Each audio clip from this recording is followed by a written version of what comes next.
Радио Визија ви представува Ноќен експрес, втора сезона, секој понеделник и среда од 21 до 22 часот. Радио Визија Ноќен експрес на канал 77. Следете не на facebook.com/канал 77 и twitter.com/канал 77. Ноќен експрес гледајте го на канал 77.mk/YouTube. Од кога немало? Од кога немало? Од средата немаше, ама еве го понеделник пак. Од кога немало вакви? Не е точно. Не немало нас од недела. Неделата не нема. Така е. Ама живо не нема од средата. Така е. Че има протести. Сакам да протестираме, а? Вакви протести синдикални, ја не се сеќавам кога последен пат новинар сум баги одамна.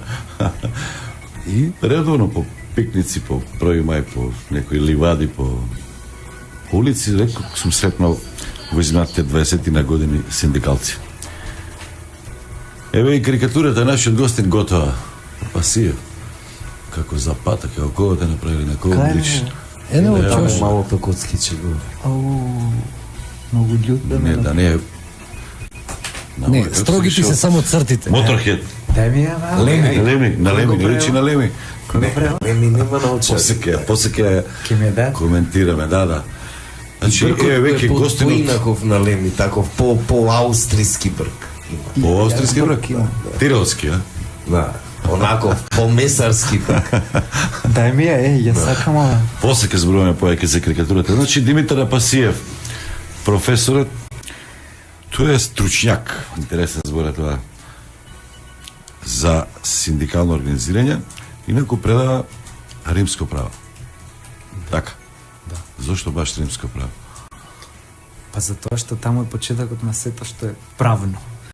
Римското право е експеримент преку кој што учиме за сето што е правно и за тоа.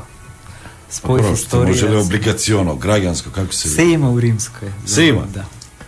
Што е најдобар избор? Да. Ако сака човек најдобро и најшироко да го запознае право. Да. Таму има и работнички права. Па има Во Рим имало предок работнички на права. работничките права. Не класични работнички, бидејќи имале робови. Робовите немале никакви права. Правата на плебсот сепак која се стекнале во таа За борба какви со права зборуваме, патрициите. која доаѓа некој како Калигула и го прогласува коњот за сенатор, така да. Така. Тие биле, нема која во прашање човек што Па нема разлика. се идентификува со Господ, нема права. Така. Тие права Дали јашо ќе ги коњот, дадат. дали Оливер Андонов за министер, тие нешто слично. А почнавме одна. Жестоко, а? Ангел Димитров, представник на или председател на Организацијата на работодавачи на Македонија, во студиото во Штип. Значи, тој ќе ги брани правата на работодавачите, на газдите, така се изразам попрецизно, зашто се плашат од синдикатот, нели е подобро да имаат синдикат, поорганизирано, ќе знаат со кого да комуницираат, со кого да разговараат, отколку да се противат на тоа. И треба и уште еден господин, млад, се вика Горан Трајков, од една организација која што се вика Гласно. Тие се фокусирани последно време на синдикалното организирање, поготово во приватниот сектор, специјално во источниот дел, каде што специјално доминираат, значи, текстилните Имаше една фабрики, интересна односно акција во конфекции. последно време.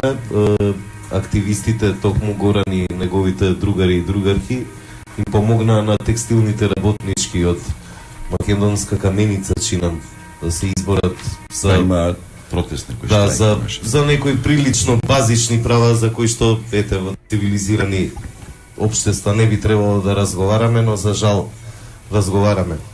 Господине Димитров, дали ме слушате? Да, И Горан Трајков е дојден. Да. И Горан Трајков е О, добар. баш супер. Супер сме наоколу. Добро вечер и за Димитров и за Трајков. Прашање кратко за Димитров. Има ли синдикат во Мода Свети Николе? Вие сте од Мода Свети Николе. Тоа е една добра конфекција. Мислам дека странска инвестиција влезена. Да, така е. Фирмата е приватизирана 1996 година. Холандјани, така? Германец е газдата. А, германец. Уште подобро. Но синдикалната организација и тогаш и сега остана да функционира, значи има синдикат. Значи странците се попаметни, они не го укинаат синдикатот, не забранија. Кај странските компании во Македонија има една многу интересна состојба, а тоа е овие странски компании што се надвор од технолошките индустријски развојни зони, сите имаат синдикална организација, а додека овие во технолошки индустријски развојни зони ни еден немаат синдикална организација. Која е причината? Тоа им е во договорот со владата, не треба да имате синдикат. Тоа е субвенција, може би. Не верувам дека владата такво нешто може да стави во договор, но очевидно тие се чувствуваат малку привилегирани, па најверојатно мислат и ова е еден вид привилегија. Добро, тоа е противуставно, се шегувам. Трајков, Повелете. дојдовте, пред малку ми се јави и река се уште не сте пристигнали. Да, само што пристигнав, јас идам од Пробиштип, идовме средба со текстилни работници, семинар поточно, каде што работиме на обучување на работниците и запознавање со законот за заштита на укажувачи и начините како да го користат овој закон за да може да се ги унапредат своите права. Горан, охрабривте пред неодамна да проговорат текстилните работнички од Каменица чинам и тоа вроди со плод. Малку детали околу таа приказна. Приказната е тажна, не сум среќен што сакам да ја раскажувам приказна за работниците, затоа што станува збор за да раскажуваме како работниците се изборија за некои основни права кои што треба да ги следува во една држава, а во кој што во овој случај на овие работници и беше ускратена. И мислам дека тие успеа да се изборат за нивните права. Ние бевме само правецот по кој треба да се движат, законскиот норматив, за да работодавецот да не може да го искористи правото да ја каже на работниците го изгубивте вашето работно место поради законска постапка за штрајк. Колку беа свесни, тука би сакал и да се надоврзам и со професорот Апасиев, колку е важна едукацијата всушност за работничките права, затоа што се има впечаток, може би и тие работници во тие индустријски зони не се свесни или може би некои други фактори влијаат за да не се охрабрат да си ги побараат правата. Значи, приказната измеѓу странските инвестиции и домашните компании не се разликува. Тоа е прва работа, што мора да се знае како факти и да не ја заобиколуваме, да може би и да велиме дека таму играат други улоги. Ситуацијата е секаде иста. Имаме искористување на работничката сила, манипулирање со работните сати, значи да не зборуваме за минат труд, за исплаќање на самите работници. Значи минат труд во белешките на работниците од текстилната и кожарската индустрија, па околу 80% не поседуваат во своите белешки за плата кои ги примаат и ги охрабруваме да се пријават во нашето здружение, кај што нашето адвокатско друштво ќе може да помогне да си ги остварат овие права или да си ги земат правата кои што средствата кои што иследуваат од самата плата што ја примаат секој месец. Горан, зошто го скокате синдикатот? Ова е неформално здружување. Зошто не го верувате скокаме? на синдикатите? Сте се обиделе преку синдикатите тоа да го направите? Па каде се овие 10 години синдикатите? Не има еден синдикат, има 20, 30. И па може би, ама јас немам видено конкретно, јас сум дете на текстилен работник, таму кај што работиме, ние сите сме кои работат во текстилната индустрија и ги чувствуваат секогаш потребите, проблемите на своја кожа и на свој грб, гледајќи ги тие работи, гледајќи што се случува од другата страна, синдикатот како со владата кокетира, се смешкаат, донесуваат минимална плата. Еве ќе ви кажам еден типичен пример како се дискриминирани работниците во текстилната и кожарската индустрија уставно. Тоа е прва работа каде што нивната плата е Уставно не може да ги дискриминираат. Уставот не дозволува дискриминација.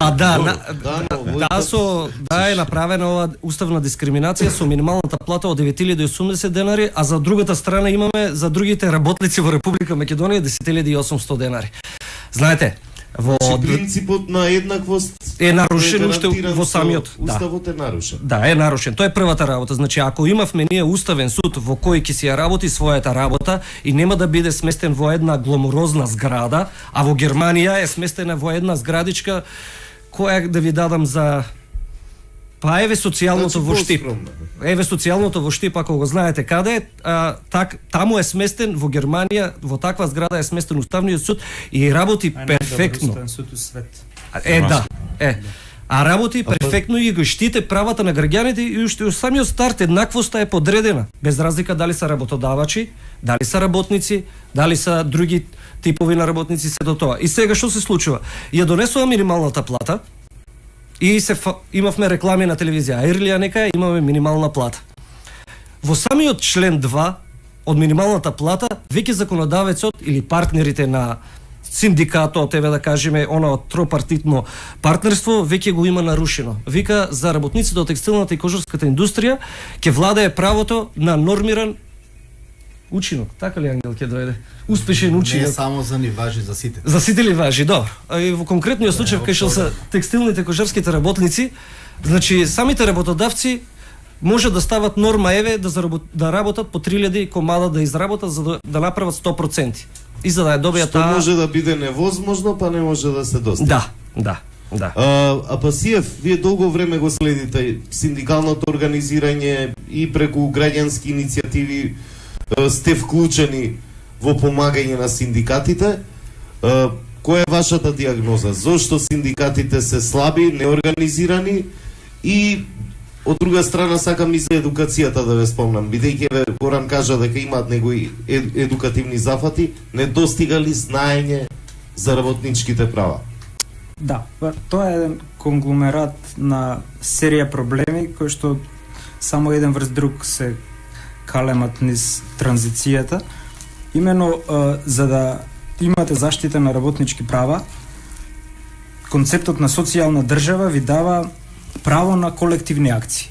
И сега, самиот модерен концепт на социјална држава е помоќен од концептите на тоталитаристичките концепти на фашизмот и на комунизмот, токму во тоа што ви го дава правото да се самоорганизирате и вашата класна перцепција да ја канализирате преку такви општествени интересни заедници како што се синдикатите. Проблемот кај нас е што синдикализмот се навлече од Југославија по еден трансмисијски модел на синдикален монизам. Ние имавме се присутна комунистичка партија и членството во Југославија во синдикатот беше по автоматизам. Синдикатот повеќе беше за оние бенефиции, не знам, кашкавал поевтино, че го немаше концептот на борбен синдикат.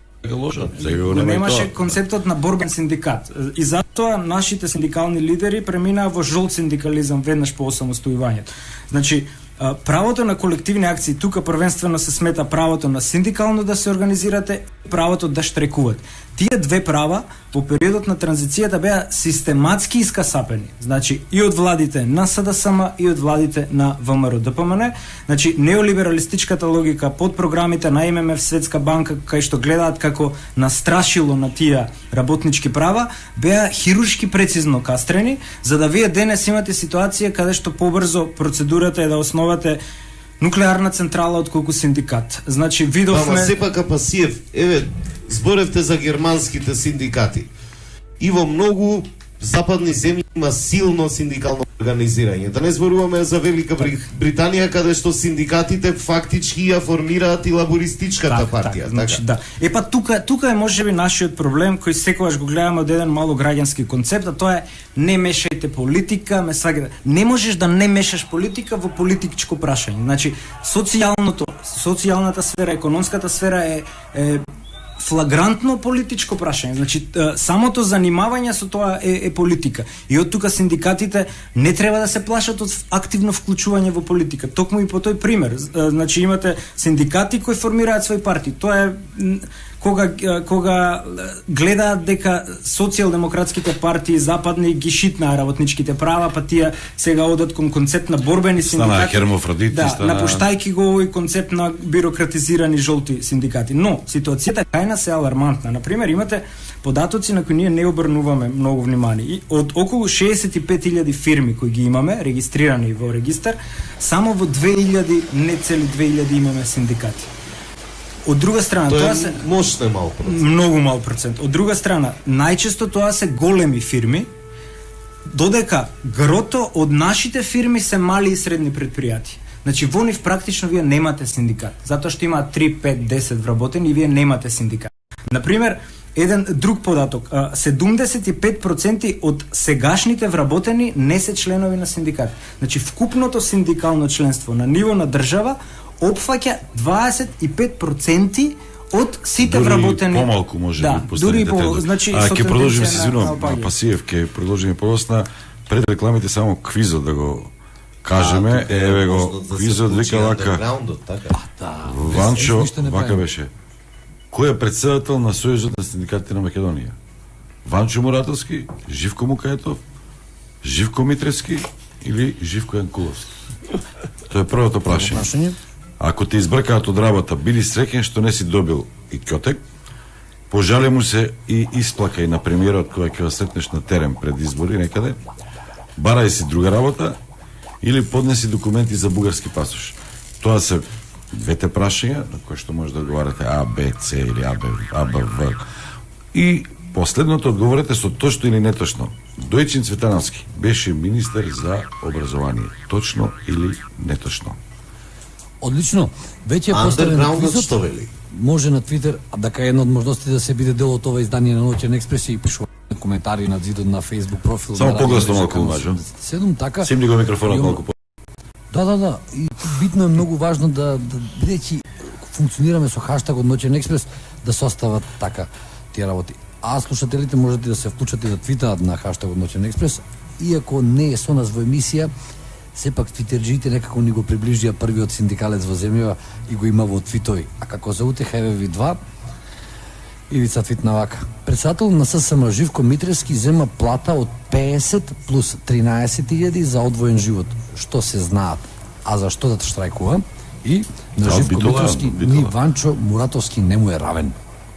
Ова е за инспирација. Дури Иванчо Муратовски не му е равен на Живко Митревски. Ајде реклами, па се враќаме пак со синдикалци. Радиовизија.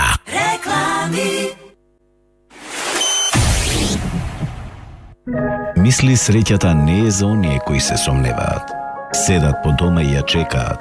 За неа се бориме секој ден. Среќата е за оние кои пробуваат нови работи, кои не бегаат од проблемите и храбро одат напред. Мисли со срцето за својата среќа. Мисли уника. Здраво, јас сум Вања Мицевска. Здраво, здраво, јас сум Гоце Јованов. И со нас се дружите секој работен ден од 7 до 10. Заедно да си посакаме добро утро. Посвети се на вистинската љубов и уживај во неа. Делукс од Елит. Ваша вистинска љубов. На здравје кафе. Со Елит Турско Делукс. Ноќен експрес.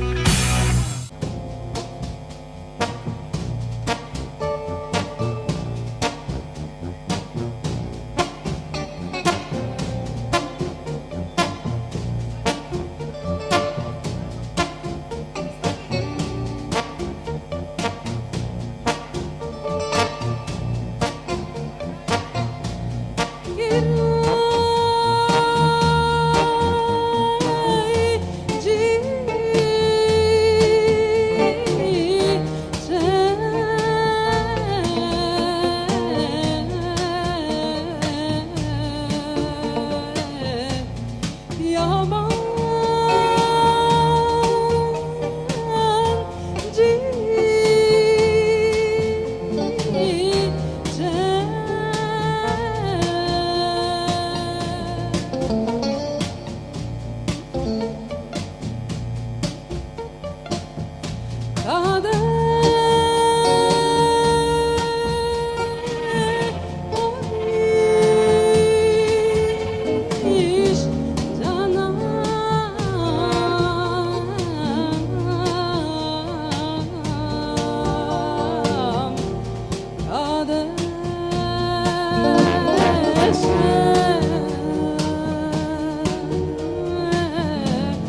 актуелни вести, феноменални вести, владини вести, неизвестни вести.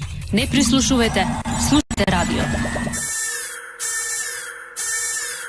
Слушајте Ноќен експрес, не прислушувајте. 21 час и 25 минути. Продолжуваме со Ноќниот експрес. Во студиото во Скопје Димитра Пасиев, професор.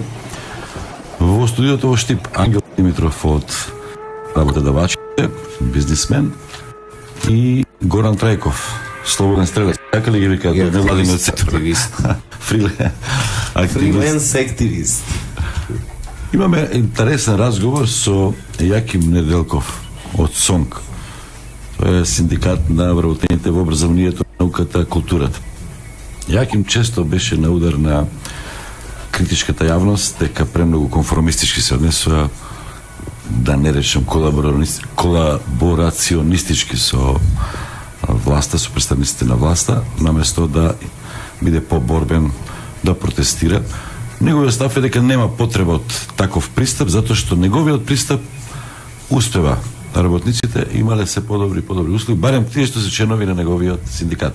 Пред да го слушаме разговорот со Јаким Неделков, Пасиев, да те подсетам дека имаш синдикално искуство. Си бил председател на синдикат при универзитетот Гоце Делчев во Штип. Да, може и да сум уште, а да не знам. Како да не? Па Јаким треба да го праша. Па нели имате акти таму, имате процедури, имате... Да, тоа беше првото моје искуство со жолтиот синдикат во Македонија. Тоест, јас предходно имаш само теоретски сознанија, а тогаш практични ги добив. И шо, вика, дете, ти си добро збориш, ајде викаме сега да бидеме синдикалец. Не, ние бевме автентична иницијатива на вработени, бидејќи во тоа време немаше синдикат на високо образование, како што сега... Е релативно нова организација беше така. Сега е основан овој кој произлезе од пленумот и среќа веројатно што се сменија министрите, па им дадоа изим да се регистрираат, инаку немаше ни тие да се регистрираат, затоа што процедурата е многу бирократска, тешка. И сега, знаејќи ги тоа дека е многу тешко да формираш нов автентичен синдикат, ти имаш избор да се приклучиш кон веќе постоечките, односно да те земат под закрила и многу полесно оди таа процедура. И ние тогаш решивме да се приклучиме кон СОНК. И приклучувајќи се кон СОНК, доаѓаме тука, отвараме нормално жиро сметка со полномошно и тоа се, ама бевме многу малку луѓе. И сега ти кога на еден колектив од не си репрезентативен, како така, 500-600 работени, имаш 20 членови. Другите не сака да се зачленат? Тоа беше во зародиш, може веќе сака, не знаев. Ама сега мислам дека има, не сум запознат затоа што јас сум стајан на страна. И сега мене ме бираат на основачко собрание за председател, одам јас вадам документи се и сега треба да дојдат овие од централава кај твојот работодавач. И они доаѓаат и те шиткаат на состанок. Кај Митра? Тоа значи дека, знаеш како те шиткаат? Например, викаат, ајде овој Пасиев може 20 члена, дајте ни ние нас пристапници 200 да ви учлениме, по друга е членарината со 200, мисле. И тие 200 ќе направат паралелно собрание и ќе те сменат тебе. И ќе преговараат. И сега може би има, ја не знам, не сум член. Јаким Неделков, председател на СОНК, да знаев ми овој ќе го прашавме, ама во друга прилика. Јаким зборува за синдикалното организирање, кое што било во криза во цел свет. Радио Визија ви го представува Ноќен експрес на канал 77. Синдикатот и во европски рамки и во светски рамки се чуе во длабока криза. Статистиката покажува дека на светско ниво во синдикат се зачленети близу 20% од севкупно вработените, што значи дека тоа е 1/5 од вработените членуваат во синдикални организации. Во Македонија дури се плашам дека и оваа бројка од 20% тешко може да се достигне. Кои се причините? Дали толку сторени условите за работа, работничките права, што веќе се губи самата смисла за постоење на синдикатот? Или можеби целокупните економски избеднувања во светот му прогледуваат низ прсти на работодавачот, на собственикот? Па, повеќе мислам дека е зголемување на моќта на работодавачите, зголемување на економската криза, односно зголемување на процентот на невработени. Работникот се плаши да не изгуби работата ако се организира и ако го каже својот глас. Мислам дека алтернатива секојаш има работодавецот да најде работника. Работникот многу тешко може да најде работа, доколку не е лојален на работодавецот. Значи, тука треба да се направи на паралела што е тоа што во јавниот сектор уставно загарантираното право е дозволено, а која е причината во приватниот сектор што не може. Работодавачите имаат можност, моќ, сила во рамките на законот да го отстранат работникот од работа доколку се организира и си ги бара своите права. Каде се приватните? Има многу приватни образовни институции. Дали не треба похрабри да бидете и вие како синдикат, да се обидете да влезете, да направите синдикални кели, организации? Знаете, не е пријатно ние сега да одиме по установи и да преговараме, договараме, лобираме и така натака со вработените таму се зашли над кајна. Значи, практично иницијативата треба од кајнив да потекне, да формираат синдикална организација. Фон европски. Немате член од тие високообразовни институции во вашиот синдикат? Не, немаме, затоа што и ние, искрен ќе бидам, не сме почувствувале потреба тие луѓе да ги лобираме, убедиме или да им кажеме зошто не формирате синдикална организација, повелете, формирајте, бидете кај нас. Тој транзиционен период, тие промени во сите области кај синдикатот некако потешко одат. Никако да побегне од таа инерција кога во социјализмот се славеше трудот. На 1 мај се правеа пикници затоа што им беше убаво на работниците тоаш. Во капитализмот се протестира, че секогаш таа тензија се држи. На 1 мај не протестирате, ниту вие, ниту било кој синдикат, туку се претопувате во масата по некоја ледина, по некоја планина. Синдикатот се сваќа како приврзок на одредена власт, на одредена партија. Тоа е можеби едно размислување или една носталгија по некој минато време, каде што во принцип секогаш кажуваме, порано беше подобро, сега е за никаде. Точно е дека 1 мај се славеше со пикници, сите луѓе беа условно кажано задоволни, меѓутоа резултатите од таквата летаргичност и таквиот однос на работниците беше една голема лага која што ги остави или ја остави тогашна Југославија со огромни долгови. Ние на располагање имаме 365 дена за протести, за штрајкови, за социјални партнерства, за социјални диалог, а сега нешто ние ќе правиме, маркетинг, некој дека ние постоиме, ние сме синдикат, противно на тоа, ќе работиме синдикат 364 дена, 365 ден, 1 мај, ќе го прославиме поинаку, дали ќе биде тоа со некаква трибина, или ќе го прославиме во кругот на најблиското семејство, тоа е наша одлука. Значи, ние нема да правиме циркузијада од самата организација. Вака може да ги навредите сите оние кои што масовно протестираат во Рим, во Париз, во Берлин. Колку работници излагаат на протести? Тоа се по неколку изглади, а знаеме милионски се, например, во Германија. Излагаат на протести токму оние поредни синдикати кои што сакаат да се етаблираат пред јавноста дека постоја. И создаваат и немири и атмосфера дека гледате колку сме ние силни синдикати. Добро, што треба да се случи? Да не дадат плата 1 месец, 2 за да Сонк излезе да протестира? Затоа што ова со долговите што го зборувавте за Југославија е пресликана ситуација денешна во Македонија. Тоа е сигурно дека Сонк ќе преземе активности за таа работа да се исправи. Имаме и ситуации каде што заради објективни причини некоја општина задоснила со изготвување на платните списоци и зема плата после 15, да речеме 17, 18, 20 и така натак. Ние додека организираме протест или штрајк, веќе плата да ќе дојде. Во образованието силно удира партиската капа, односно нема вработување без партиски клуч, нема унапредување без партиски клуч. И дали за тие работи разговарате и протестирате некојаш кај власт?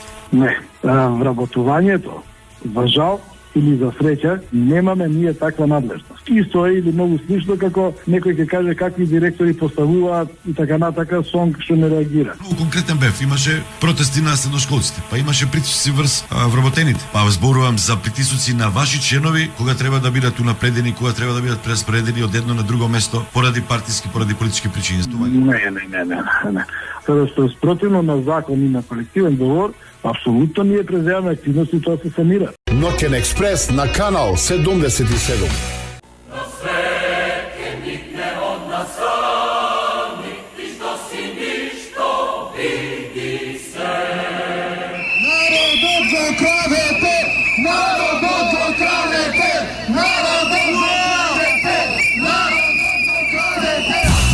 Ноќен експрес. Одеме понатаму. Јаки Неделков од Сонг беше тоа. Вели, нас не ни интересира во приватниот сектор ниту еден вработен, ако не е наш член. Тоа некој ми е, сега да не речем лицемерно, ама ако е наш член, ќе го штитиме. Ама зашто борбата за поголеми човекови, односно работнички права, па и човекови права се тоа во една поширока димензија, не опфаќа и само иницијативност на институциите. Иницијативност која што ќе им даде поголем бенефит, без разлика дали се нивни членови, не може ќе бидат нивни членови. Меѓутоа ни стои пример, ќе ги зголема правата и на своите членови. Не знам што да коментирам тешко на тоа синдикално движење, кога председател на синдикат протестот го вика циркуз и јада. Мислам, тоа покажува какво е восприемањето за синдикализмот воопшто. И затоа синдикатот е во криза. Токму поради такви фигури во синдикализмот, имено синдикатот стана синоним за организација губитник, кој треба, во периодот на транзицијата, да им каже на вработените дека од утре 50, 100, 200 ќе одите на улица. И затоа го изгуби кредибилитетот и на социјален партнер, и на преговарач. Стана организација за мајтап. Баш благодарение на таквите... Се сеќавате кога беа протестите на средношколците? Мислам дека прв пат терминот дополнителен се употреби токму со наставниците кои што беа дополнително ангажирани за наставниците кои што се приклучуваа на протестот, така беше. Да. И сега имаме дополнителен заменик министер или како се вика? А и ние имаме дополнителен водител. Прв пат тој термин Имаме се употреби. двајца дополнителни водители. Да, заменски или дополнителен. Тоа само говори дека функцијата на Батестоле е толку важна што му треба двајца допунски. Значи кој? Ти си Оливер Андонов, ти си Диме Спасов или обратно, како беше? Да, имаме и двајца гости во Штип, таман ќе биде таман да се ги... Тие гости не се дополнителни, туку тие се равноправни и треба равноправно да ги вклучиме во програма. Го слушнавте господине Димитров, господине Трајков, ги слушнавте размислувањата, ставовите на Неделков, на Сонг. Првите коментари ги слушнеме, од газдите. Димитров, јас мислам дека заслужуваме ние уште малку повеќе внимание. Тамара. Точно е она што кажа Неделков, дека и во Европа опаѓа процентот на вработени кои се зачленети во синдикат. Јас тоа би го поврзал и со самата промена на структурата на стопанството. Знаете, не можете да поистоветите оваа ситуација денеска во Европа, каде најголемиот број од вработени се во услужни дејности. Вие не можете на еден инженер кој прави некој софистициран софтвер, кој со договорот за вработување бара невозможни права од неговиот работодавач, да мислите дека тој има интерес да членува во синдикат. Значи, тој е доволно само свесен за твоето знаење, за својата умешност и во самиот договор за работа ги предвидува сите тие услови. Додека кај нас ситуација сигурно е малку поинаква, не како во времето кога се појавиле првите синдикати, нели, со челичаните, автоиндустрија и така натаму. Ние се уште вработуваме во преработувачка индустрија огромен број на работници, но и кај нас ситуација се менува. Јас верувам дека пред 15 години и денес не е иста. И во услови кога во еден Штип, кога секогаш има отворени работни места во текстилната индустрија, не представува проблем за некој работник, ако не е задоволен од еден работодавач, да го промени работодавач, тоест да замине во друга конфекција. А не ли сте во некој ортаклук? Се гледате меѓу себе таму. Не мислам толку лесно како што го представивте тоа, ако напуштиш кај некој па дека лесно ќе најдеш работа. Или се лажам? Лесно може да најдете работа. Денеска во конфекциите, во текстилната и кожарската индустрија има недостаток на работници и мислам дека не постои никаков проблем тоа некој работник да го замени своето работно место. Дури во Законот за работни односи предвидовме еден член во кој ако работодавачот не сака да го одјави работникот има право дека е инспекторот за труд и да бара да издаде решение со кое ќе се одјави кај овој работодавач за да може да заснива работен однос кај друг работодавач. Знаете зашто ви го кажав ова? Неодамна имавме една средба дебата на слична тема и од еден од синдикатите, конкретно од синдикатот на градежниците, еден од луѓето таму кажа дека многу му е тешко да наоѓа работа, бидејќи нели од проект на проект. Вика и тешко ме ангажираат газди, особено кога знаат дека сум синдикалец. Кај градежниците. Сега не знам кај вас каква е работата. Трајков можеме да го прашаме. Само да кажам, значи што се однесува до законот, дури и уставно правото на синдикално организирање е заштитено во Република Македонија. Работникот не може да биде да добие отказ заради синдикални активности. Прашањето е на имплементација на законот и на праксата, но верувајте дека правата на работниците во поглед на слободно здружување во Македонија не се ништо помали него на државите во регионот. Трајков?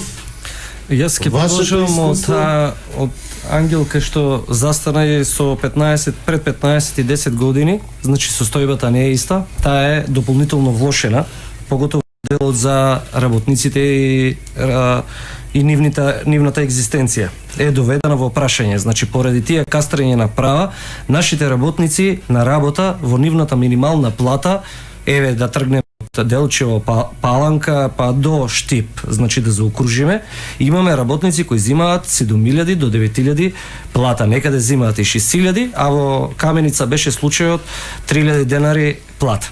Сега, ајде да тргнеме хипотетички вака. Значи, ако во платата минимална е содржана нормираниот учинек, или тоа успешност на работникот, а во него му е гарантирана неговата хранарина и патарина, работниците зашто се разочарани од нивната работа? Тоа е првата работа, значи.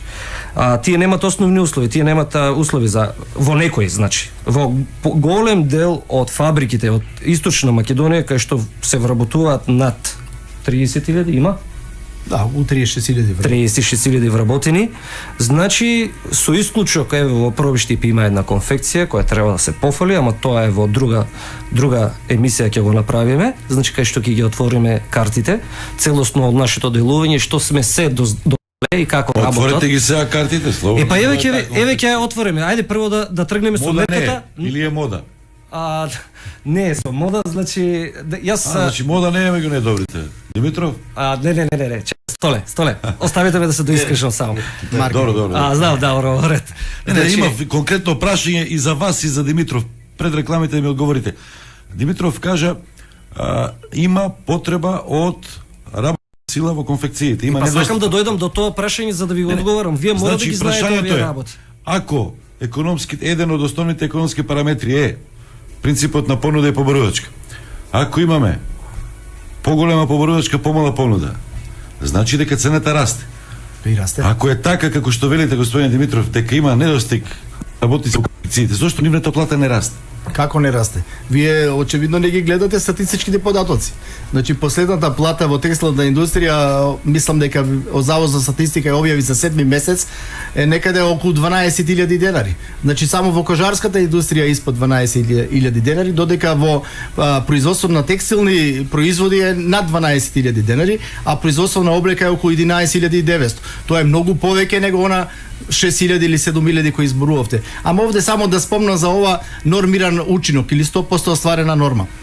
Тоа инсистираат текстилците не заради тоа што да исплаќат помали износи на минимална плата, туку да ја задржат мотивираност кај работниците. Бидејќи во случај ако работникот кој остварил 100% норма зема 12.000 и овој што остварил 70% од 12.000 денари, тогаш ќе се изгуби мотивираноста. Тогаш на еден начин и овој работник што работи со 100% идниот месец нема мотив да работи. А колку се тие норми реални и колку се остварливи? Тоа е прашањето. Ако го земете општиот колективен договор, ќе видите дека таму има одредба во која ако повеќе од 50% од работници не остваруваат нормата, тие имаат право да барат преиспитување на нормата.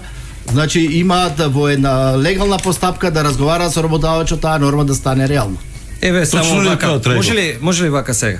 Еве, имаме една исплатна белешка, ако може за гледачите да биде јасно, покриене името и презимето за да не наштетиме на некој од работниците. Значи, нейниот процент, вие што викате да се мотивираат, е 87% цело време. 80, 70, 60, 50, она таа вели работничка дека цело време е над 100 и дека е дополнително мотивирана. Сега малце околу мотивацијата. Ајде да речеме хипотетички малце во иднина да зборуваме. Имаме минимална плата за гарантирана, така? Го бришеме нормираниот учинок и платата останува цела. Работникот знае дека кога доаѓа на работа има загарантирана минимална плата. Неговата мотивираност ќе се роди тогаш кога секое едно дополнително работење на дополнително работно време или останување на работа или норма покачена и исполнета, значи поквалитетен работник, неговата плата ќе расте. Вака работниците се борат да достигнат минималната плата, врвот на минималната плата. Вие кажавте дека е 12.000. Да, кога ќе ги ставиме мајсториците, кога ќе ги ставиме шефовите, техничките директори кои што земаат по 30-40.000 денари, а тие се десните раци на работодавците, кои што прават работи кои што самите работодавци не се свесни за нивните активности доле низ работниците. А тоа е мобинг, отпуштање од работа на усно. Значи, се случуваат работи кои што самите работодавци не се свесни. Ние кога сакаме да разговараме со работодавците и да ги сугерираме, ние не сакаме да бидеме непријатели, ние сакаме да бидеме на една маса и да ги отвориме работите за да можеме заеднички да дискутираме, да ги видиме каде се проблемите во текстилната индустрија. Некој едноставно не дозволува овие работници да функционираат во правилна насока. Трајков, ќе продолжиме полас да имаме реклами. Јас само би додал нешто зошто ние како граѓани не би биле заинтересирани, еве и Димитров и Трајков и Апасиев, кој не ги учи децата.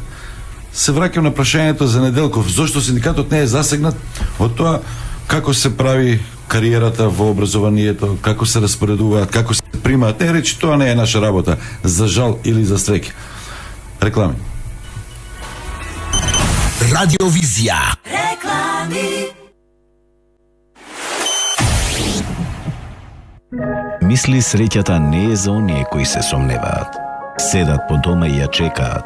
За неа се бориме секој ден. Среќата е за оние кои пробуваат нови работи, кои не бегаат од проблемите и храбро одат напред. Мисли со срцето за својата среќа. Мисли Уника.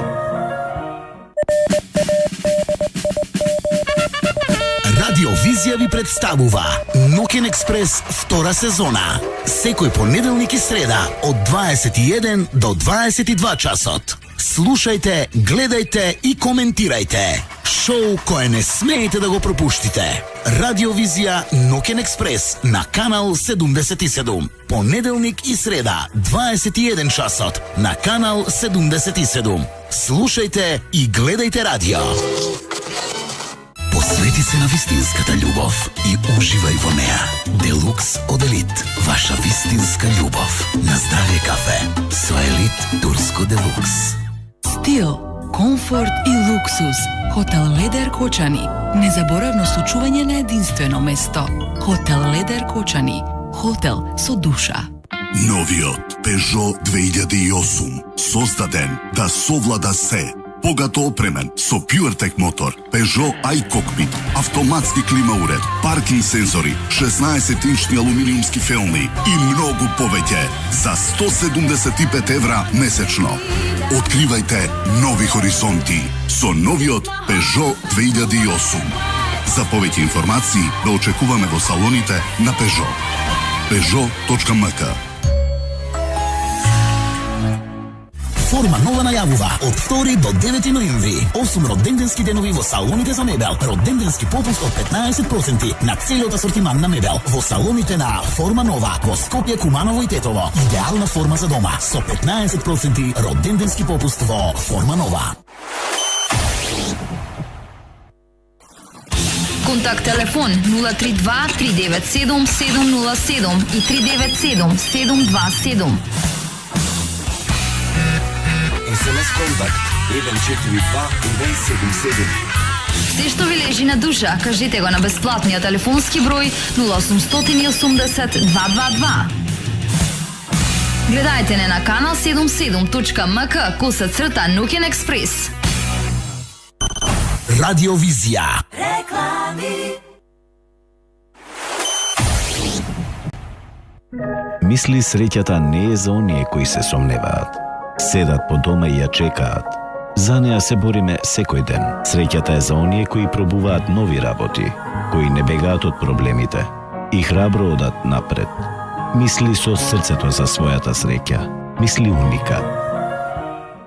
Биди наш репортер од терен за секој застој на патот, проблеми во одвивање на сообраќајот, непримерно однесување, потреба од предупредување на учесниците во сообраќајот, пренасочување, сврти на бесплатниот телефон 0800 80 222 и информирај. Откако ќе го свртите бесплатниот телефон 0800 80 222, почекајте на сигналот за снимање, потоа соопштете ја пораката и очекувајте ја во сообраќајниот сервис на канал 77.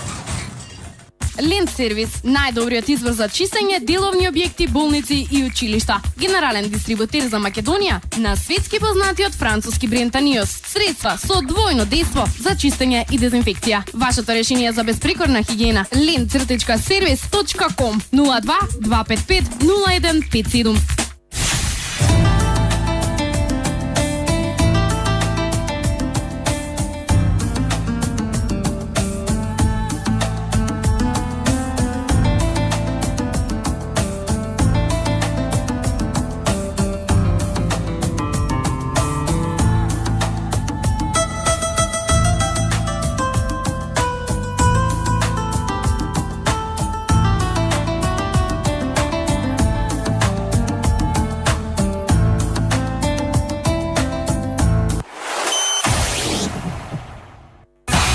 Nuken Express.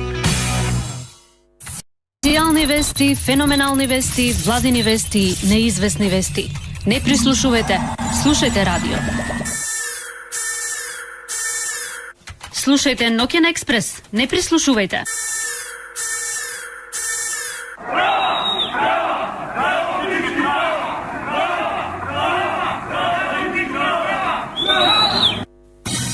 Морам да го кажем, председателот на Сојузот на синдикатите на Македонија, Живко Митревски, сега можем да го кажем, визот беше пред половина час, прашањето беше последно.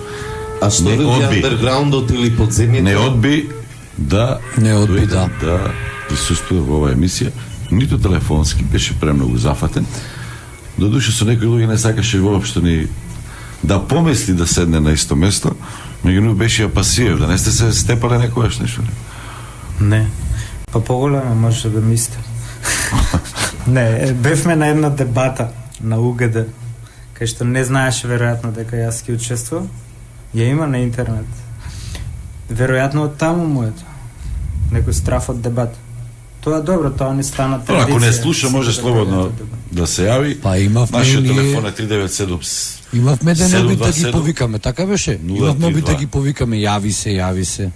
Тоа го правиш најгласно Петрит. Види, цело време ние ги повикуваме сите оние кои што треба да дојдат тука да дојдат. И за слушателите. Брзки во око, не брцаме. Нека кажат слушателите, ако некој е член на синдикатот, какво фајде има од тоа? А ако некој не е член, нека каже зошто не е член. Може повели, има ли резултати од квизот? Да, само да напоменам нешто, дел од одговорите на Фейсбук ни одговори Пандора Новеска, например, еден подава да ова што е. Иван Серафимов исто така ни одговори.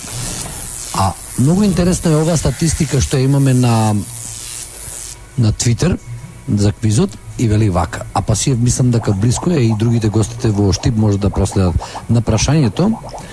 Со точно или неточно, дали Дојчин Цветановски беше министер за образование, сите што гласале, значи 100% рекле неточно. На квиз прашањето, ако ти избркаат од работа. На прашањето, среќен си што не си јадел и чотек, никој не гласал за таа опција.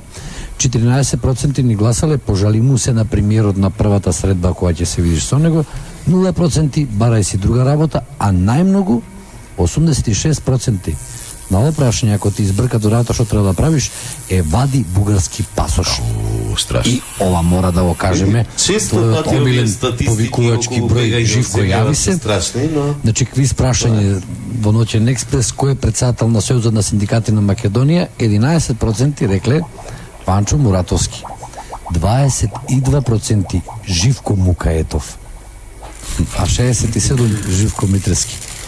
Колку има синдикалци во земјава не слушаат, а не си знаат кој Мешаат има председател. работодавачи и синдикалци, а на Ванчо уште му држи влага тоа што го правеше дека беше председател. Прашање за сите тројца, и за Пасиев, и за Димитров, и за Трајков. Мене не ми е јасно. Јас сум лаик, прост, глуп, таков и Петри таков и Мажо, сите. Како може да имаме просекна плата 22.000? А да се фалиме со тоа што платата во конфекциите, каде што имаме трудоинтензивно, значи поголем број на вработени, пораснала од 7.000 на, како што била пред 7-8 години, на колку се? 12. Повелете, а Пасиев, Димитров, Трајков. Ево јас да почнам, пошто сум еден од работодавачи, они се повеќе. Вака, значи, статистика ја објавува ова просечна плата и бруто и нето плата и се разбира таму влегуваат сите сектори во Република Македонија, и јавните предпријатија, и јавниот сектор и приватниот сектор, стопанството. Очигледно дека структурата е ваква, затоа што во Македонија бројот на административците вработени во јавниот сектор е многу голем во однос на бројот на вработени во приватниот сектор и за жал кај нив платата е повисока. Затоа и дел од работниците со душа чекаат некоја можност да се вработат во јавно предпријатие. Трајков? Јас имам... А Пасиев, вие? Или е Пасиев, кој? Да, ова е точно што го кажува Димитров и затоа оваа концепција на просечна плата се смета веќе за надминат. Се оди кон тоа да се утврдува средна плата, што е поразличен концепт и тогаш имате надолна линија кај нас. Тоа е исто како она анекдотата со сармата. Вие јадете само месо, некој јаде само зелка, просека, сите јадеме сарма. Абе, чекај, ја не пробав месо, али... Значи, тоа е кваката во статистиката, затоа што се оди на куп. Дури менаџерските да говори. Тоа е страшно. Например, вие имате најскапо платен менаџер од 82.000 евра бруто месечно у Македонија. Значи, тоа вие да работите 50 години за да ги земете тие што он ги зема за 50 дена. Така што и тоа влегува во купот. Значи, тој концепт е веќе надминат. Повеќе е пропагандистички, колку да се чува социјалниот мир, отколку што е реален. Реалноста е многу посурова. Значи, вие имате сметки да платите 100 евра, а земате плата 150 евра. У развиен свет вие максимум 1/3 да ви одат за тие режиски трошоци. Кај нас ви одат 90% од платата на режиски трошоци. Каде вие ќе заштедите за образование, за одмор, за кола, култура, за викендица, за култура. Културно забавен живот. Не, ако зборуваме за средна класа, бејќи ние цело време зборуваме со теоретски концепти. Значи, средна класа е тоа, да имате пари да одите на летување, на зимување, да имате кола, да се ги образувате децата, да имате викендица, тоа е европскиот просек на средна класа. Кај нас е... Трајков, вие директно бевте во контакт со работничките. Кој е просекот? Зашто може да сонуваат едно просечно семејство од таква фабрика? Вак, јас би сакал за на столе прво прашањето околу таа плата како да се направи да биде 20.000, ако разбрав точно прашањето, така? Или како да се градира да стигне? Добро прашање, меѓутоа мене ме чуди, макар што Пасиев го објасни тоа и Димитров. Сега за да биде сармата, за да биде сармата подеднаква кај сите граѓани во Република Македонија, прво треба да имаме еднаквост. Знаете тоа кога трчаме на атлетска патека и човекот со сигналната ракета, тоа е државата. А ние сите сме поставени на делот на една бела линија. Тоа е првата работа која што мора државата да го обезбеди. Значи јас ќе зборам малку за решение и ќе доведеме до оваа плата како ќе стигнеме. Тоа е првото решение. Еднаквост на секој еден граѓанин, работодавач, работник, за гарантирани работнички права и за гарантирани права на работодавецот. Работодавецот знаат што сакаат, ама мора и работниците да ги добиваат правата што ги следуваат. Тоа е едната работа. Втора работа, мора да се донесе нов закон во Република Македонија, а тоа е законот за работно време. Овој закон за работно време не само што ќе ги стави на една стартна позиција сите работници во Република Македонија, вклучувајќи ги и текстилните и кожарските работници, ќе придонесе да ги натера работодавците да размислуваат дека се скапи прекувремените часови кои што патем денеска не се плаќаат, а со тоа ќе придонесеме вработување на нови луѓе. Значи ќе раздвижиме економијата, ќе се подигне средната класа, ќе се стимулира потрошувачката. Тоа е првото, второто решение. Третото решение е каде што минималната плата ќе биде една цифра, ќе се биде избришана в член 2 нормираниот учинок и тука да не се залажуваме. Во Германија имаме работа платен од час. Имаме фабрика во Штип која плаќа од час 80 денари. И платата ја веќе земаат тие работници 20 dinari на столе. Меѓутоа тоа е една само фабрика во Источна Македонија од текстилните и кожарските работници. Да го прашам господинот Димитров, реално да ми кажете, не мора деловни тајни да ми откривате, може ли таа плата, тој просек, да биде поголем или еве работодавците, газдите ја користат кризата, овој фон на кризата, постојано повикувајќи се на кризата да ги замрзнуваат платите. Има и такви примери сигурно. И уште една работа, како успеавте да се договорите или тоа го знаат, они го имаат скерирано целиот простор, сите услови, сите процедури, како успеавте со странците да ги изневелирате горе-долу платите? Обично очекувањата беа ќе дојде Johnson Controls, таму текстилни во Штип работници се ангажирани, и очекувањата беа дека ќе порасне платата сигурно 17-18 ќе биде.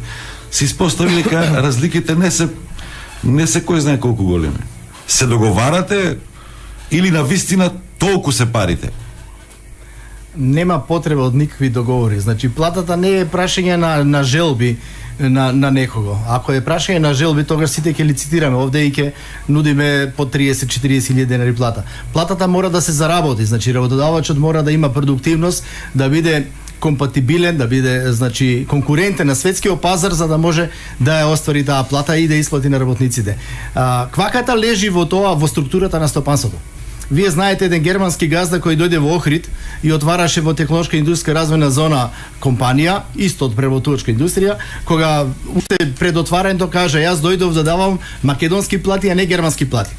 Со тоа мислеше дека ако вие работите трудоинтензивни дејности, ако Johnson Control шие седишта, навлаки за седишта на автомобили, тоа во суштина не е автомобилска индустрија и не може да има плати као во автомобилската индустрија. Може да има плати малку поголеми од текстилните фабрики во Македонија, благодарејќи на субвенциите што ги има од државата за неплаќање на даноци и придоници. Значи платата најмногу зависи од самата дејност. Не случајно сите овие дејности се иселија од Германија, од Англија и развиените европски држави, се преселија дел на Балканот и дел се разбира во Азија, кои се уште пониски од нашите. Значи тоа секогаш треба да го имаме во предвид. Конкурентноста на компанијата и структурата на стопанството најмногу влијае на самата висината на платата. Чели да помогне кај поголемо фокусирање на брендирањето, на финален производ, отколку на производство? Не ве слушнаш, имаше прекин. Најверојатно мислевте на тоа колку би било подобро кога македонски компании би продавале собствени брендови. Значи, кои ќе бидат повеќе платени. Сигурно дека тогаш ќе останува поголем износ на дел од доходот во Македонија и ќе може да се покачи платата. Но вие мислите дека така лесно германските или англиските или шпанските брендови ќе препуштат Македонија да прави брендови. Во никој случај тоа не е така демократски како што ние мислиме. Значи, нивните пазари можеби законски се либерални, но има многу начини на кои ќе го запрат тој процес. Каде сме ние во тоа производство, ќе кажам само една структура, да речеме на цената на една машка кошула во Дуќан во Германија. Ако кошулата кошта 60 евра, македонските компании кои шија заработуваат 3 евра, малезиските или индиските или пакистанските компании кои прават материјали заработуваат 6 евра, 1 евро е транспортот. Значи 10 евра ги кошта сите репроматеријали и помошни материјали, а 50 евра зима оној што го организира производство во Германија, нивните креатори, значи оние што ја нудат услугата и трговците на големо и мало. Тоа е резултат на глобализацијата која мора да ја имаме во предвид кога зборуваме за овие прашања. Искрено да ја прашам. Рековте платата не е производ на желби. Да. Ако е така, заслужуваат и административците, значи без никакви навреди, 22.000, 25.000 плата. Заслужуваат ако таа плата е резултат на полнење на буџетот. На желбите и на можностите. Имаме ли ние можност да даваме уште поголеми плати? Тоа сакав да објаснам, значи јавниот сектор мора да ја дели судбината и на стопанството. Ако стопанството не може да ги покачува платите и јавниот сектор се задолжува или земаме кредити за да ги исплатиме поголеми пензии или плати, тогаш тоа на долг рок води во катастрофа. Таквите плати се нереално исплатени и мислам таквите плати само ќе донесат зло на оваа држава. А Пасиев сакаше да искоментира на ова? Да, многу работи се кажа, сега поред да почнем. Значи, тоа е неолибералистичка мантра дека ако вие им ги оставите парите на работодавците, тие ќе ги покачат платите. Не, тоа е ноторна невистина. Тие ќе си ги земат за екстра профит, за да возат джипови, за да купуваат хациенди, јахти и така натаму. Работничките пак ќе земаат исто толку плата.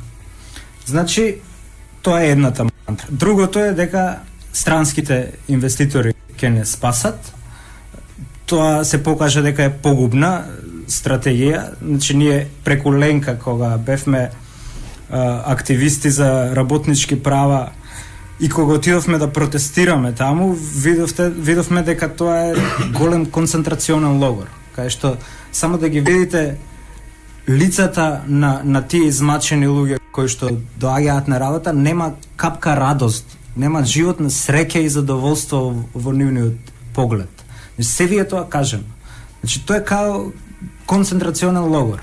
Од друга страна, точно е тоа што го кажа и Горан, мислам дека некогаш овие домашниве сменовоги, пониски ешалони, тие се тие кои ми ја пијат крвта на работници, без да знаат овие у Германија. И кога ќе дојде германскиот газда, се е убаво, исчистено, насмеано и така. А кога ќе се отиде, пак се работи прековремено, пак не се плаќа, пак нормите се... Ова со Ленка, забележивте ли некаде, дојдовте ли до некои такви показатели, да се договараат странците со локалните фраери? Да, апсолутно. Имаше дојави за еден грчки инвеститор во Велес, пошто јас сум велешанец и имам некои податоци, особено од некои стечајци на кои што им дававме правна помош. Значи, доаѓа странски инвеститор, отвара фабрика и вика, јас ќе давам 15.000 плата.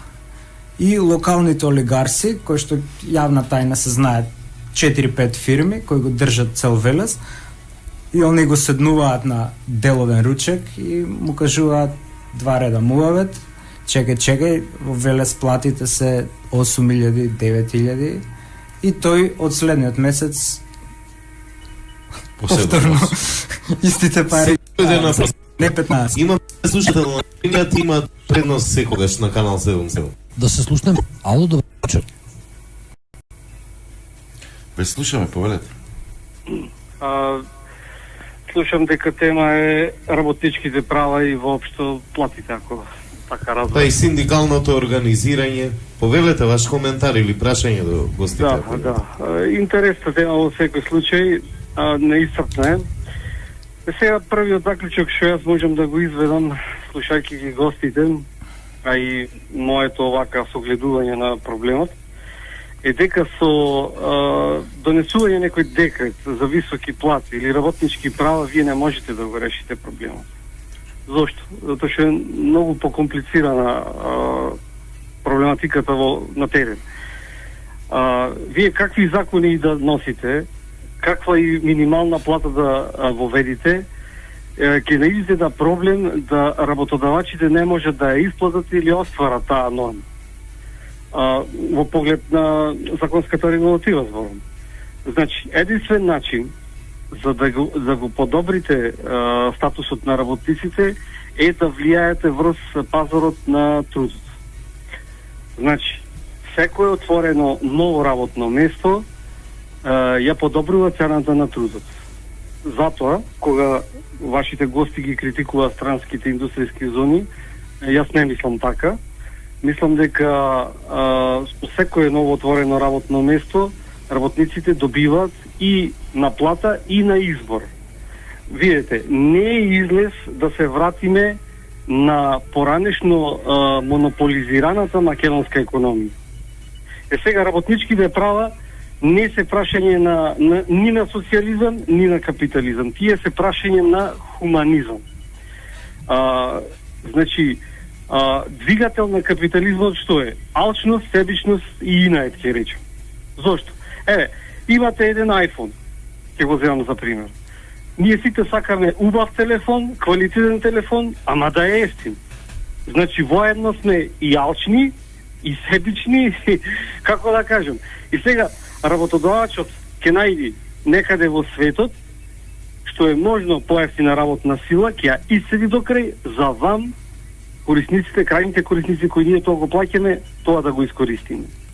Зависи сега, има некои работодавачи, например, како со брата Рој, апропо минатата емисија, тој бараше земја без корупција во светот и ја најде Македонија. Тоа е негова легендарна изјава, така. Уште е тука. Тоа е исклучок во секој случај. Иначе, само за странските индустријски зони да спомнам и тоа ќе биде крајно. Не, тоа го рековте, ама не верувам дека има во Македонија луѓе кои што се против странските инвестиции, ама па да дојдат странски фабрики а да нудат не македонски плати, туку во голем дел од случаи под македонскиот просек. Нели е малце нелогично? Видете. Ете, домашниве газди се бунат, викаат зошто нам не ни дадете субвенции. Тоа како идеја и јас тоа го сакам. Значи немојте да мислите дека јас тоа го неќам. Значи секој тоа го сака. Меѓутоа видите што е проблемот. Во бизнисот никогаш не добивате колку што заслужувате. Во бизнисот добивате оноку за колку што ќе се изборите. Ова очигледно слушателот е од работодавачите, од тој дел, така не, јас сум работник. Не сте газда на некоја конфекција. Во приватна фирма работам.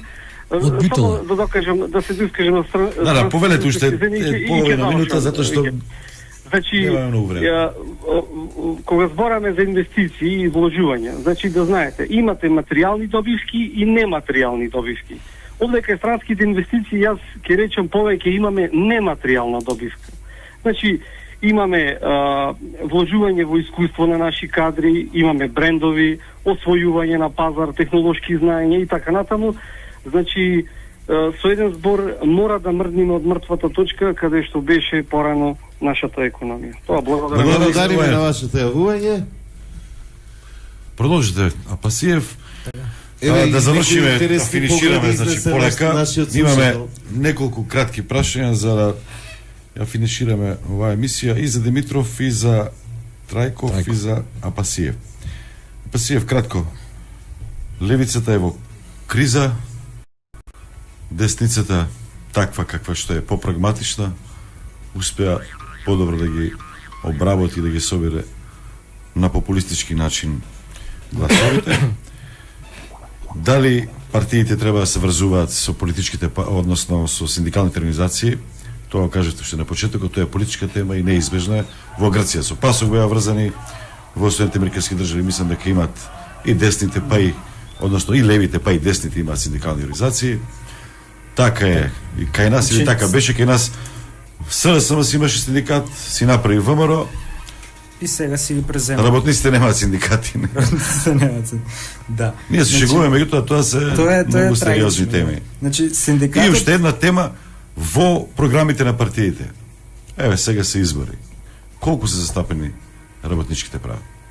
Па во левица кај што јас сум основач се мејнстрим збори. Многу застапени, а во другите не знам, се уште ги немаме видено.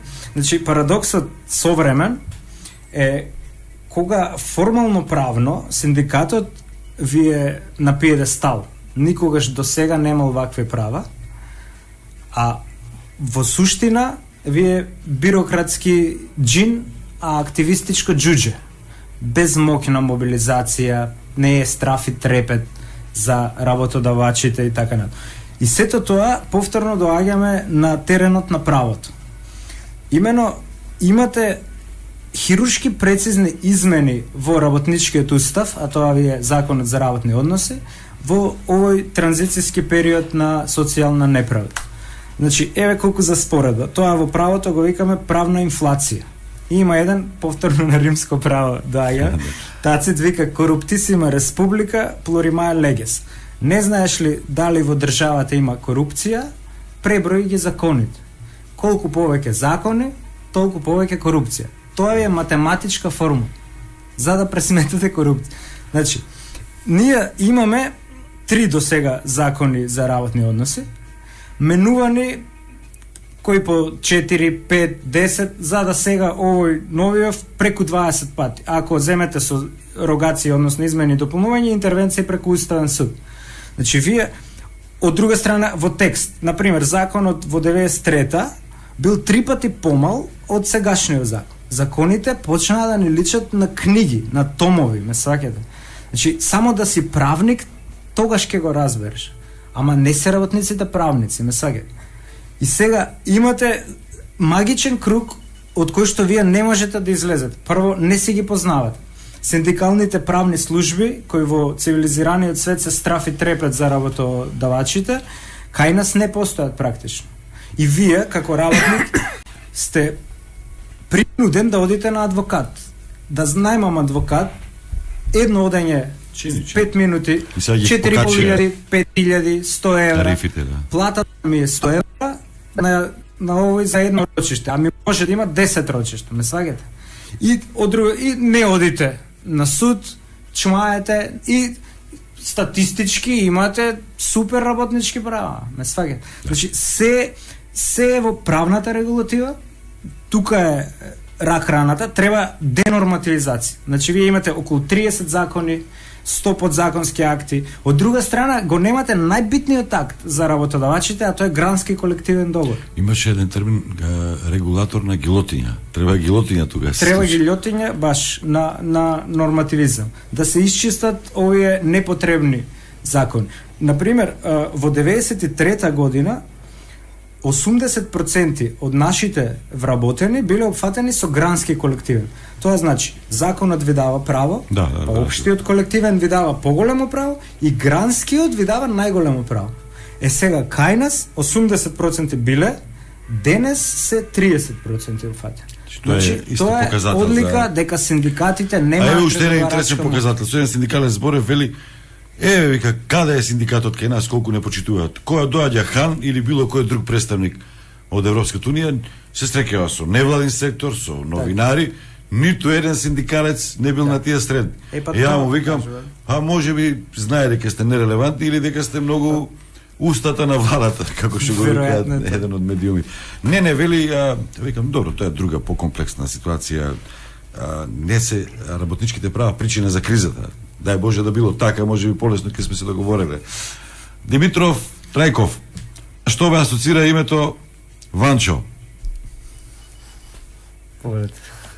Ванчо Муратовски. Поранешниот председател на Сојузот на синдикатите. Од прва, Муратовски. Јас мислев на Ванчо Михајло. Прке. Михајло. Кои се вашите завршни согледувања, заклучоци, Трајков, Димитров, ќе биде ли подобро што треба да се направи да им биде подобро на работниците, а да не им биде полошо на газдите? Ево, јас само да спомнам ова прашање што пасиве разговаравте.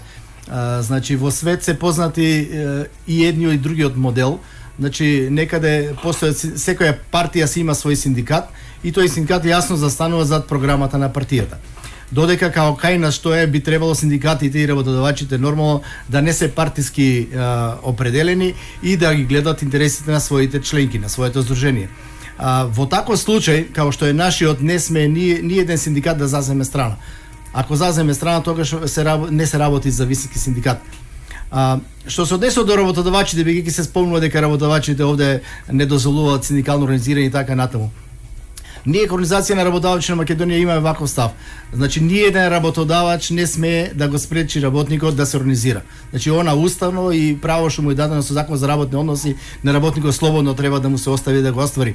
Но од друга страна работодавачот не е тој што треба да го учи работникот дека треба да има синдикат или да му врши на еден начин влијание, притисок да ајде по секоја цена формирате синдикат. Тоа е слободата на здружување, тоа е слободата на определбата на самиот работник.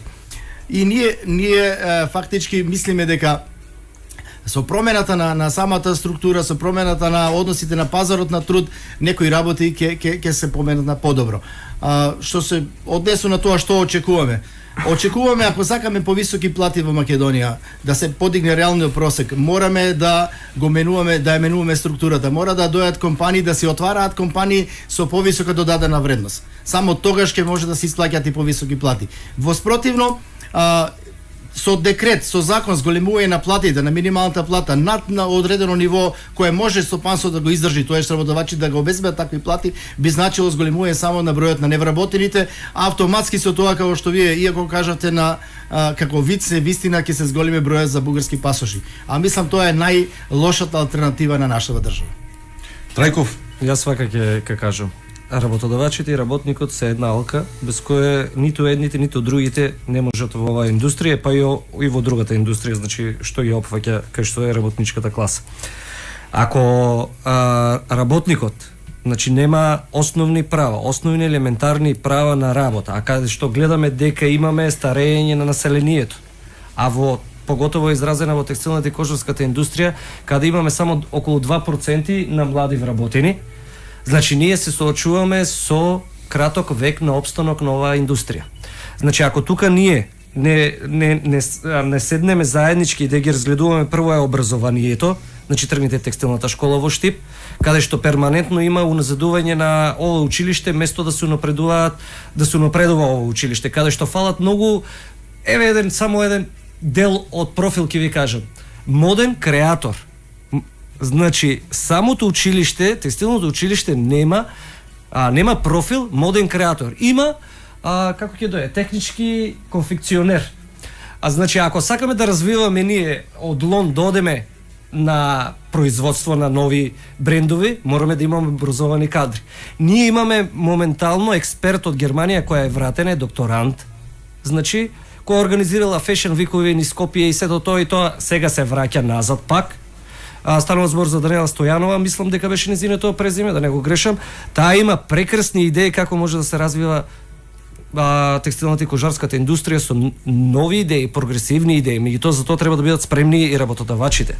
Значи мора да се постават работите, да се знае што се сака, а не да биде каматата од налозите на работодавачот е плата за 66 работници во пробишти. Да. Благодарам многу за двајцата. Карикатурата ја почнавме на почетокот да ја анализираме, да ја гледаме, сега ќе завршиме. Гости ќе ги видиме. Па не знам дали се готови. Ако не се ќе ги разјаваме другата емисија. Еве го. Да. Апасија. Пишува Ленка тие руските класици. Инаку да знаеш. И на Распучи, на кој е? Претходно на Леме Килмистер. Како се викаш? Типата Столе нешто многу на метал си ми последно време. Апасиев, на кого личиш? Не го на гледам, тебе? ја да ти кажам. Мо? Не се гледам. Аха. Не можам да видам. Треба да ја зголема. Малце љут ме направи. Со тебе да завршиме, Апасиев, зошто разговараме? Синдикатот е колективни права. Ако едината е на индивидуата, ако едината ќе значи акцент, печат на индивидуализмот, секој работодавач се договара директно со секоја единка, тоа е едината на светот. Така велат оние што беа гости кај нас во емисијата на тема светот во транзиција. Нема потреба да има банки, преку интернет. Се може да си најдеш и пари ако имаш добра идеја. Не. Според моје мислење, ќе изумре државата. Старена концепт. Таа теза е антиисториска во својата суштина. Ако гледате историски, прво било облигационото право, значи договорното право, и од него се изродило трудовото право. Че не било обрат. Значи од колективно да одиме на индивидуално. Обратна е ситуација. Од индивидуално се одело на колективно. Бидејќи кога имате богат и сиромав, слободата на договарање е таа што угнетува. а законот е тој кој ослободува. И затоа треба да имате закон кој ќе ги штити послабите, во случајот се работници. Во спротивно, секогаш ќе губат. И затоа се алудира на колективните права. Маđarски за крај. Ја би сакал само не стигнавме да исчитаме се што се движеше по социјалните мрежи, само една благодарност до Димитри Настевски, Пандора Новеска, Иван Серафимов и Мартин Колски кои што ни пишува и веќе ги имаш активни, ќе ги имаме тие средено малку подосна. Јас за оваа вечер синдикално сум многу образован и како синдикалист, онака активист, многу ми го дешава. Член си на синдикати? Да, ти си основоположник на синдикатот ти, на новинарскиот синдикат. Спасите да го поддршка за колегите од утрински вестник, кои што се тоа ќе биде во многу тешка состојба. Да, имаше се надеваме дека излезат од такви работи се случуваат во МПМ, така да мислам дека за оваа вечер ние зборуваме секогаш за другите, за нас не стигнуваме, нема време, меѓутоа за поддршка, за протести секогаш сме тука. Благодарам за вниманието, почитувани слушатели. Благодарам на гостите, на Димитар Пасиев, Ангел Димитров, на Горан Трајков. Благодарам на дополнителните колеги водители. Наставници дополнителни. Се смеем, а сека стане дополнително хова држава и балу темпорт и не знам што, како што знаеш што е дополнителна левица? Молам? Што е дополнителна левица? Нема дополнителна левица. Имаме една левица, тоа е Апасиев, Савевски. Значи избегавме од политика за да адхок телото не ни каже дисбаланс. Па моравме. И пак на крајот мораше да ќе беше нефер да не го споменеме тоа. Дека Апасиев е од левица кој што ќе учествува на изборите. Да, самостојно. Самостојно. Пријатно. До слушање.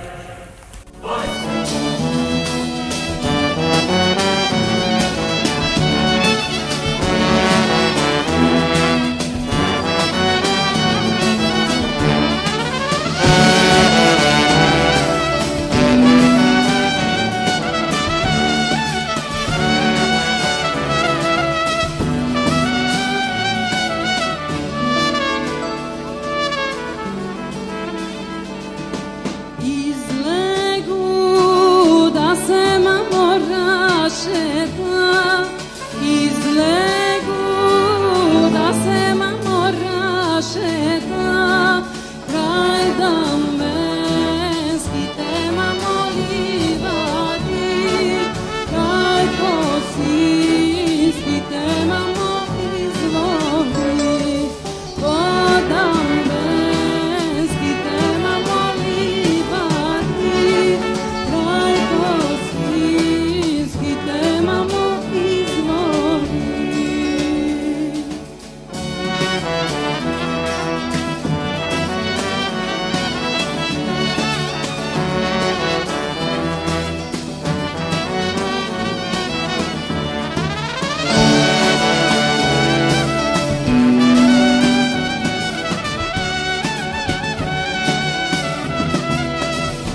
Извршен продуцент Горан Гаврилов, проект менаџер Слободанка Блажевска, директор на проект Весна Колоска, водители Столен Алмов, Петрица Рачини, Зоран Маџовски, графика и видео Лазар Малинов, камера и монтажа Трајче Гогов, Кира Андонов, аудиомиксер Зоран Истовски, електроинженер и организатор Методи Михајлов, промоција и маркетинг Снежана Мицевска, социјални медиуми Зоран Маџовски и Вања Мицевска, продукција Канал 77 Радиовизија, ноември 2016.